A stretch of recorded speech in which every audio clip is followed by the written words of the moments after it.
আল্লাহকে আমরা দেখে নাই। তোমরা কি নামাজ পড়েছো? আমরা দুনিয়াতে কোন কোন শীতের দিনে আরামের বিছানা আমার ছিল, সব কিছু বাদ দিয়ে ভোরবেলায় আমি উঠে গেছি, ঠান্ডা পানি দিয়ে আস্তে করে উযু করেছি, লেপ বাদ দিয়েছি, ফুলের বিছানা বাদ দিয়েছি, উযু করেছি। আমার কাঁপ এসে গেছে, কাঁপতে কাঁপতে আমি জায়নামাজ বিছিয়ে ফেলেছি। জায়নামাজ বিছানোর পরে আল্লাহু আকবার বলে আমি জায়নামাজে দাঁড়িয়ে গেছি।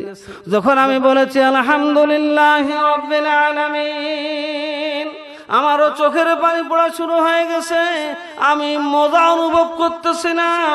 কেরাত শেষ করার পরে যখন আমি রুকুতে গেছি, আমি আমার মাথাকে আমার রবের কাছে নত করে ফেলেছি। রুকুত থেকে যখন সোজা হয়ে গেছি, আল্লাহু আকবার বলে সিজদায় গেছি। সিজদায় যাওয়ার পরে দুই নয়নের পানি দিয়ে আমি আমার সিজদার জায়গাটাকে ভিজিয়ে ফেলেছি। তোমরা কি এরকম শীতের দিন পেয়েছো? তোমরা কি এরকম সুন্দর করে নামাজ আদায় করতে পেরেছো? তোমরা বলো তোমরা শ্রেষ্ঠ, আমাদেরকে মাটি দিয়ে বানিয়েছে।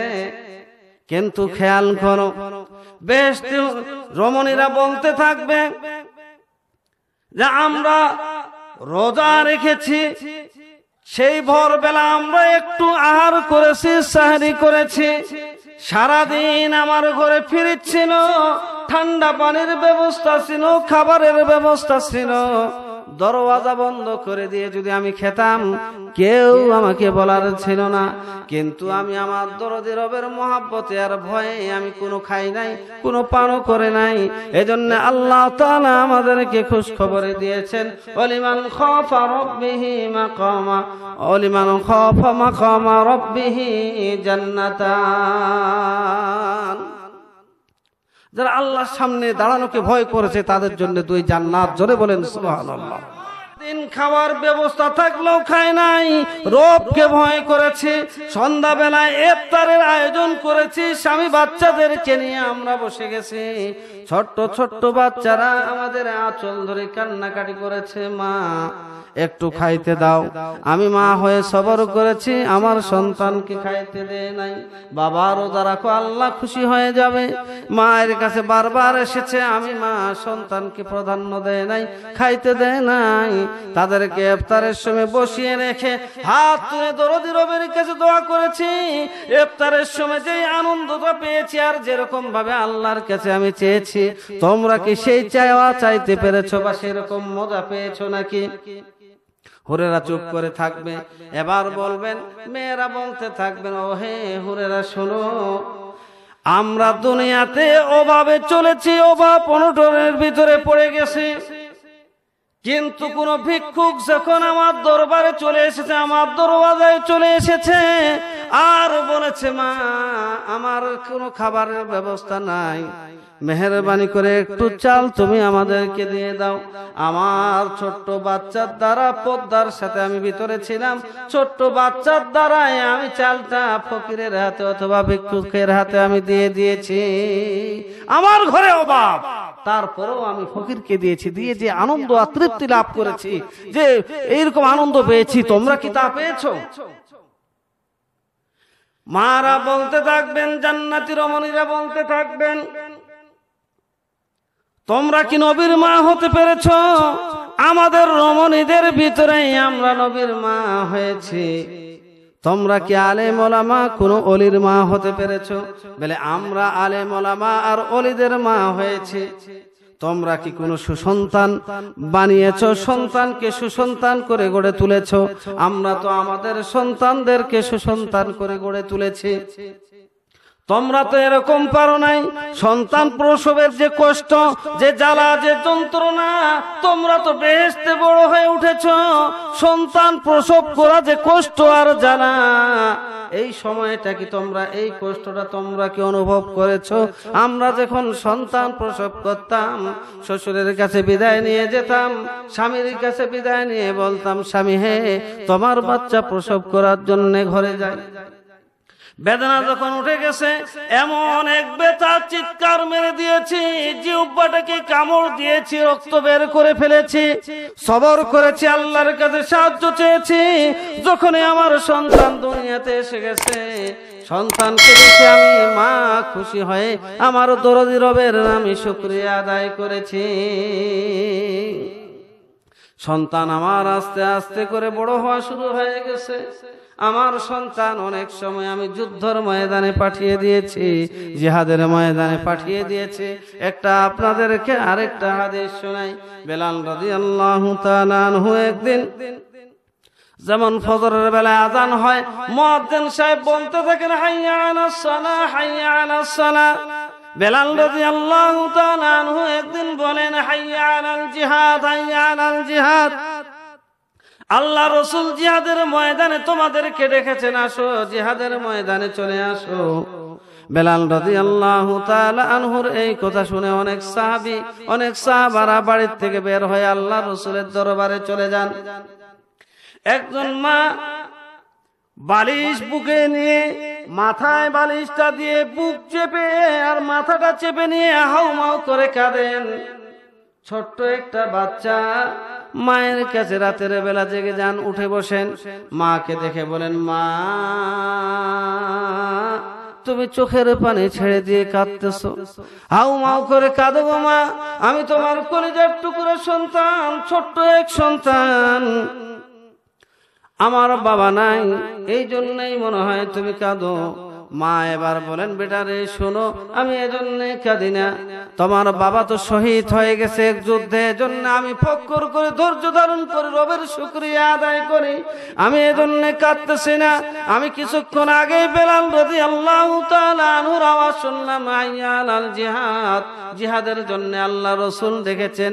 আমার ঘরে যদি বড় সন্তান থাকতো বা কেউ থাকতো, তাহলে আমি আমার সন্তানের হাত ধরে আল্লাহ রসুলের খেদমতে আমি আমার সন্তানকে পেশ করতাম। ও মায়েরা, আপনাদেরকে বলতে চাই, এই আমলগুলো যদি আপনার থেকে যায়, তাহলে আপনি বেহেশতে যাওয়ার যোগ্যতা লাভ করবেন।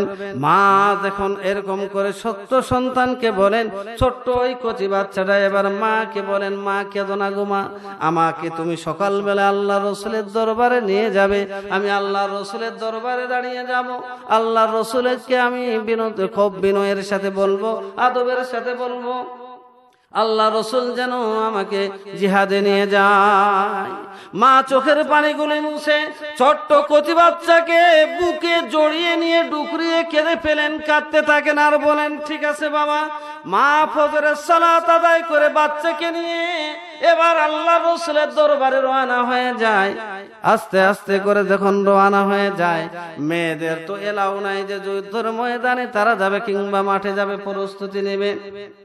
যখন সাহাবারা দেখতেছিলেন যে মা একজন এসেছে, ছোট্ট একটা বাচ্চাকে নিয়ে এসেছে, সাহাবারা বলেন, ওহে মা তুমি কেন এসেছো? বলে আমি আল্লাহ রসুলের সঙ্গে দেখা করতে চাই। বলে আল্লাহ রসুল তো এখন ব্যস্ত আছে, আপনি আজকে ফেরত চলে যান। বলে না, আমি যাব না, আমি আল্লাহ রসুলের সঙ্গে দেখা করব। সুন্দর করে যেভাবে আল্লাহ রসুলের কাছে দাঁড়াইতে হয়, সেইভাবে আদবের সাথে পর্দার সাথে গিয়ে আল্লাহ রসুলের কাছে দাঁড়িয়ে যাওয়ার পরে মা বলেন, ওগো আল্লাহ রসুল, আমার স্বামী তো যুদ্ধের ময়দানে শহীদ হয়ে গেছে, আপনি জানেন? বলে হ্যাঁ জানি। বলে কি বলতে চাও? এই যে আমার ছোট্ট একটা সোনামণি, আমার কলিজার টুকরা সন্তান, আমি তাকে নিয়ে এসেছি। বলে কেন নিয়ে এসেছো? বলে এজন্যই নিয়ে এসেছি, আমি বেলালের জবান থেকে শুনেছি হাইয়া আলাল জিহাদ, বেলাল জিহাদের জন্য ডেকেছে, যে আপনি তাদেরকে মাঠে আসতে বলেছেন। এই কথা বেলাল বলতেছিল, আমার তো বড় কেউ নাই জিহাদে যাওয়ার মতো, আমি আমার এই ছোট্ট বাচ্চাটাকে আপনার হাতে তুলে দিতে চাই। আল্লাহ রসুল মায়াবী নজরে বাচ্চার দিকে তাকানোর বলেন, এদিকে আয়। বুকে জড়িয়ে নেন, মাথায় হাত বুলিয়ে দিয়ে বলেন, বাবা যা, চলে যা, যখন তুই বড় হবি তখন তুই জিহাদের ময়দানে যাবি, তখন তোকে আমি জিহাদের ভিতরে পাঠাবো। বাচ্চা বলেন, ওগো আল্লাহর রাসূল, মায়ের কান্না দেখেছি গো আল্লাহর রাসূল, ডুকরিয়ে ডুকরিয়ে কাঁদতেছিল, আপনি জিহাদের ময়দানে যাবেন, কাফেরেরা আপনাকে লক্ষ্য করে হয়তো তীর মারতে পারে, তরবারি চালাইতে পারে, আপনি আমাকে একটু ইজাজত দিয়ে দেন।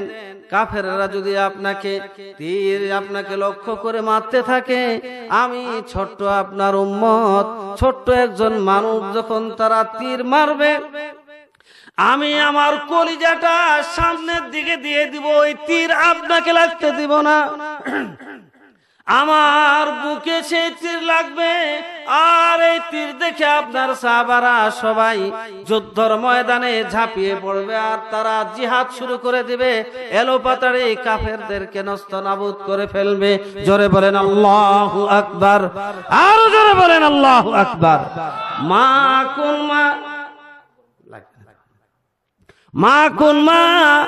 যখন আল্লাহ রসুলের কাছে সন্তান এরকম জবাব দিয়েছেন, মা মুসকে হেসে বলতেছেন, গো আল্লাহর রসুল, আমার সন্তানকে আপনি নিয়ে নেন।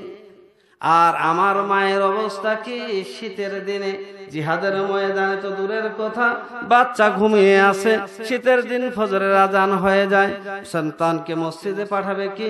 মসজিদে না পাঠিয়ে বরং ওই মা বাচ্চাকে লেপ ঢাকা দিয়ে নিজে নামাজ পড়তেছে, বাবা নিজে নামাজ পড়তেছে, সন্তানকে লেপের নিচে দিয়ে তাকে জাহান্নামের উপযুক্ত বানিয়ে ফেলে।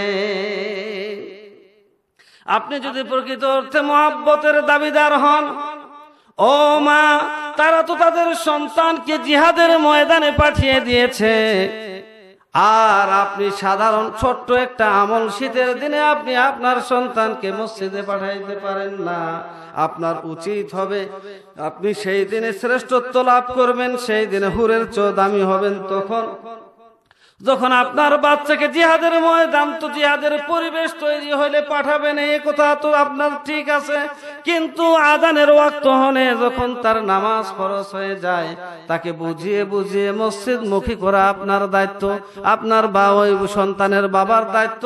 সৌদি আরবে আমি দেখেছি, হজ করতে গিয়ে ছোট ছোট বাচ্চাদেরকে বাবা হাত ধরে গভীর রাতে 12টা-1টার সময় তাহাজ্জুদে বাবা দাঁড়িয়ে গেছে, রুকু লম্বা করতেছে, বাচ্চাও বাবাকে দেখে দেখে লম্বা রুকু করতেছে, বাবা সেজদায় পড়ে গেছে। দেখা যায় যে ছোট্ট ছোট্ট বাচ্চা গুলো, একটা বাচ্চা 10-15 মিনিট করে একটা সেজদার ভিতরে পড়ে আছে।